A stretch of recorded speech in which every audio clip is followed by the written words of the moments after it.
These days, your internet password must include at least one capital letter, one number, and one symbol. Then an emoji, hieroglyphic, and 3 elements from the periodic table. Or at least, that's what it feels like.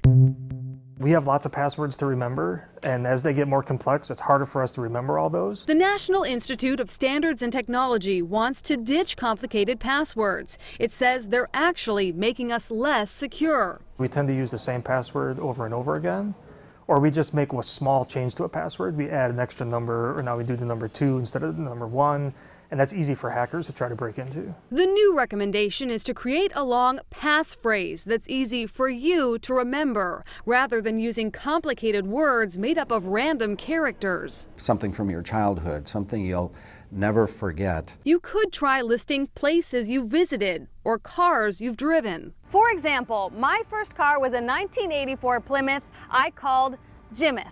So my passphrase could be Jimeth the Plymouth.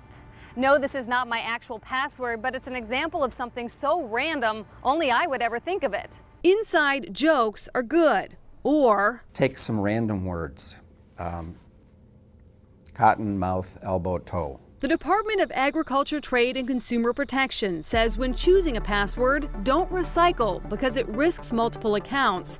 Don't use personal information like your name, birthday, or social security number. Don't use sequential numbers or repetitive numbers. And don't pick security questions that can be easily answered by others. Just having something with a little bit of uniqueness is the best way to go. I'm Jenna Sachs, Contact 6.